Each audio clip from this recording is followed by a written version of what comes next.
Super super हो, माझा मुलगा म्हणतो ना अगदी तेच बरोबर. इतकी छान चटणी तयार झालती. उन्हाळा स्पेशल आंब्याचीच एकदम आंबट गोड तिखट अशी चटणी तयार करणार आहोत. खाऊन फक्त तुमच्यासुद्धा तोंडातून आवाज येणार, लई भारी. तर ही चटणी बनवायची कशी? इथं घेतलाय आंबा. आंबा शक्यतो आंबट असेल ना तितका आंबा हा घ्यायचा. तरी इथं अर्धा घेतलाय. घरामध्ये टंचाई असल्यामुळे अर्ध्याच आंब्याची मी इथं चटणी घेतली. कढीपत्ता घ्यायचा हिरवागार ओला, टमाटर घेतला एक, लाल मिरची घेतले, हिरवी मिरची घेतले, कोथिंबीर, कांदा, लसूण. तर इथं घेतलं आहे जिरे, मिरी घेतले 3 मिरी घेतले, तिथं जिरे एक अर्धा चमचा, धने घेतले आणि हरभरा डाळ आणि हे आहे शेंगदाणे. शेंगदाणे 2 चमचे घेतले आहेत बघा इथं.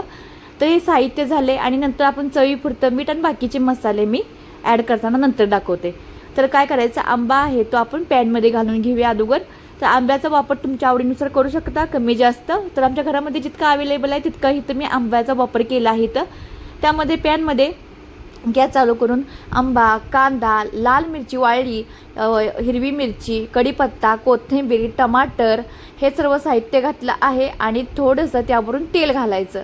आणि आता त्याच तेलमध्ये ना मी पहिल्यांदा विसरले की हे शेंगदाणे डाळ वगैरे आहे ते तेलामध्ये परतून घेऊन नंतर घालायला पाहिजे होतं.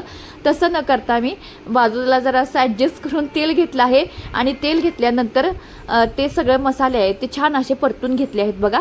म्हणजे करकुरीतपणा ह्याला लागतो बरं का. म्हणजे डाळ वगैरे शेंगदाणे आहेत ना भाजल्यानंतर ना ह्याची चव ना नेक्स्ट लेवल जाते. आणि जेव्हा आपण चेचतो किंवा खलबत्त्यामध्ये किंवा मिक्सरमध्ये बारीक करून घेतो ना त्याचा क्रंचीपणा वेगळाच फ्लेवर होऊन जातो.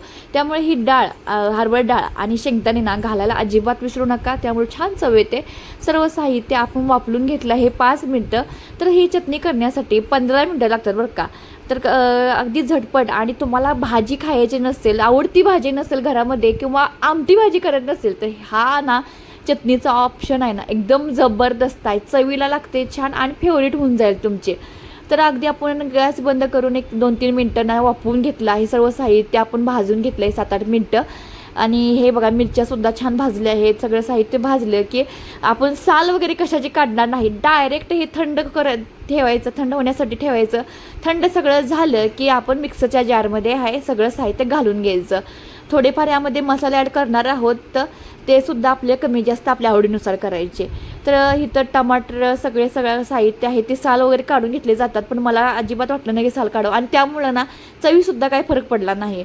तर यामध्ये घातलं आहे लाल काश्मीरची पावडर 1 चमचा, कांदा लसूण चमचा आहे 1 चमचा घातला आहे, मीठ घातलं आहे चवीपुरतं आणि सर्व साहित्य छान असं मिक्सरला बारीक करून घेतलं आहे. शक्यतो खलबत्ता असेल तुमच्या घरामध्ये चेचून घेतलं तरी चालतं. मोठी चटणीसुद्धा छान चवीला लागते. मी बारीक थोडंसं करून घेतले इथं. आणि काय हो, ताट घेतलं मस्त असं आणि त्यामध्ये घ्या कोणताही भात, इंद्रायणी घ्या, सुट्टा घ्या, कुठलाही भात घेतला तरी चालतो. गरमागरम भात घ्यायचा, त्यावर घालायची ही छान आंब्याची चटणी, तूप किंवा तेल घातलं की मस्त असा फ्लेवर येतो. सगळं काही छान असं कालवून द्यायचं. अगदी तुम्हाला साऊथमध्ये जेवल्यासारखं वाटेल. खाऊन फक्त म्हणायचं भारीच की हो. तर माझ्या मुलगीला आणि मुलग्याला ही चटणी खूप आवडली आणि तुम्ही सुद्धा ट्राय करा, लाईक करा, शेअर करा आणि सबस्क्राईब मात्र करायला अजिबात विसरू नका. धन्यवाद.